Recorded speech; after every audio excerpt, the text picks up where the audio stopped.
Hola a todos. A ver, ¿alguna vez nos hemos parado a pensar qué es lo que nos hace, bueno, humanos? ¿Qué nos define? Según uno de los textos más antiguos que existen, pues el Antiguo Testamento tiene una respuesta que la verdad sorprende. Y ajo, no va solo de reglas y mandamientos, ¿eh? Va de algo mucho más profundo. Va de una relación, de un pacto, una alianza. Y es esta idea la que lo define todo. No solo una historia de salvación, sino lo que somos en nuestra misma esencia. Así que la gran pregunta en la que vamos a sumergirnos es justo esa. ¿Qué nos dice realmente la Biblia sobre lo que somos? La respuesta, ya adelanto, no es sencilla, pero os aseguro que el viaje a través del Antiguo Testamento es fascinante y tiene una profundidad increíble. Para no perdernos, vamos a seguir un itinerario muy claro con 5 paradas. Primero, la alianza, ese pacto que es la clave de todo. Luego nos vamos a la creación a ver cómo era ese diseño original del ser humano y cómo se fastidió todo con el pecado. Después veremos cómo la oración intenta reconstruir puentes y para terminar, descifraremos el lenguaje del corazón y el espíritu para entender nuestro mundo interior. ¿Todo listo? Pues vamos allá. Muy bien, arrancamos. Y es que todo, absolutamente todo en esta forma de ver el mundo, gira en torno a la alianza.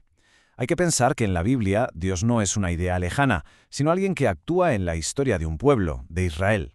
Por eso, la idea central es que el ser humano no está hecho para ir por libre, es un ser para la alianza, es decir, alguien definido por su relación. ¿Pero qué es exactamente una alianza? Pues no es un contrato de negocios, ¿eh? Imaginemos más bien un compromiso profundo, de ida y vuelta. Por un lado, Dios promete cuidar de su pueblo, y por el otro, Israel se compromete a serle fiel. Es esta relación, este tira y afloja, lo que va a marcar toda su historia. Y ojo, que el compromiso de Dios no es nada abstracto. Se concreta en 4 promesas, que son como el motor de la historia de Israel. Primero, estaré ahí en los momentos difíciles. Segundo, la promesa de convertirlos en un gran pueblo. Tercero, el regalo de una tierra propia. Y la cuarta, que es la más grande de todas, que a través de ellos la bendición llegará a toda la humanidad. Claro, con el paso de los siglos, toda la esperanza de que estas promesas se cumplan de una vez por todas se va concentrando en una figura, el Mesías. Es él quien, según se espera, lo restaurará todo y llevará a cabo el plan de Dios hasta el final. Es, por así decirlo, la encarnación de la esperanza de todo un pueblo. Vale, ahora vamos a darle al botón de rebobinar y nos vamos al principio de todo. Para entender al ser humano, el Génesis nos ofrece una visión como en estéreo. No un relato de la creación, sino 2. Y sí, son diferentes, pero es que juntos nos dan un retrato increíblemente completo de nuestra naturaleza. Fijémonos en estas 2 miradas. La primera es grandiosa, casi cinematográfica. Nos presenta como la joya de la corona de la creación, hechos a imagen de Dios, con la misión de cuidar del mundo y de llenarlo. La segunda, en cambio, es mucho más íntima, más simbólica. Se centra en la soledad inicial, en la necesidad de compañía. Y claro, aquí es donde entra en escena el famoso árbol del bien y del mal, que nos deja justo a las puertas del siguiente capítulo. Y esto nos lleva a una pregunta que es inevitable, una que los propios autores bíblicos se hacían. Si el mundo fue creado bueno, si todo era maravilloso, ¿de dónde narices salen el mal, el sufrimiento y la muerte que vemos cada día? Bueno, pues la Biblia intenta dar una explicación a esta realidad tan desconcertante. Y esa respuesta en el Antiguo Testamento es el pecado. Pero cuidado, no pensemos en el pecado como saltarse una norma de tráfico. Es algo mucho más profundo. Es una ruptura. Imaginaos una melodía perfecta, que de repente desafina por completo.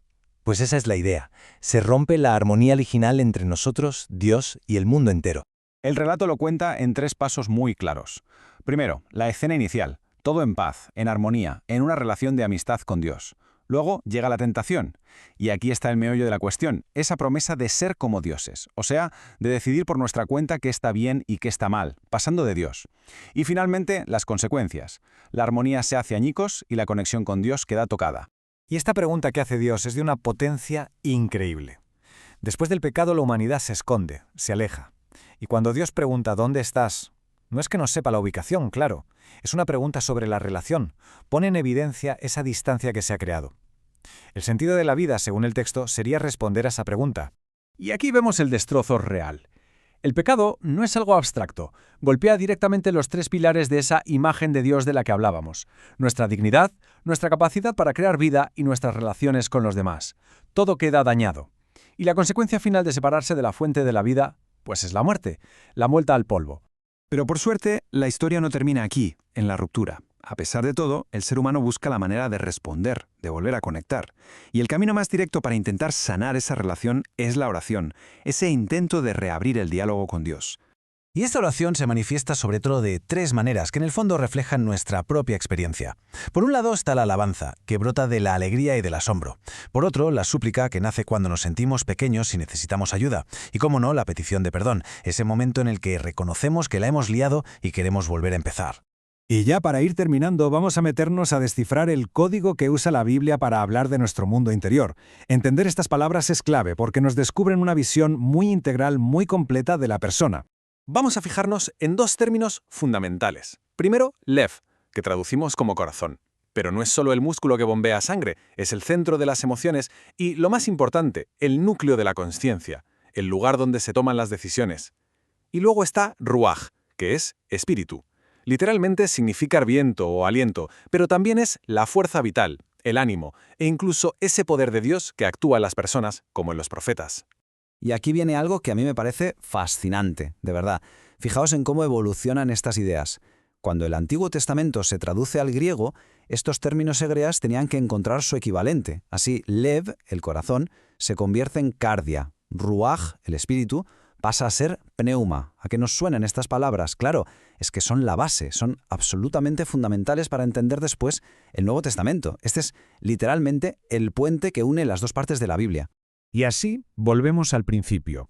Si después de todo este recorrido la gran conclusión es que somos un ser para la alianza, un ser definido no por lo que tiene o por lo que hace, sino por sus relaciones, la pregunta que queda en el aire es, ¿y eso qué significa para nosotros, hoy, en nuestro mundo? Ahí lo dejo, como una pregunta para seguir dándole vueltas.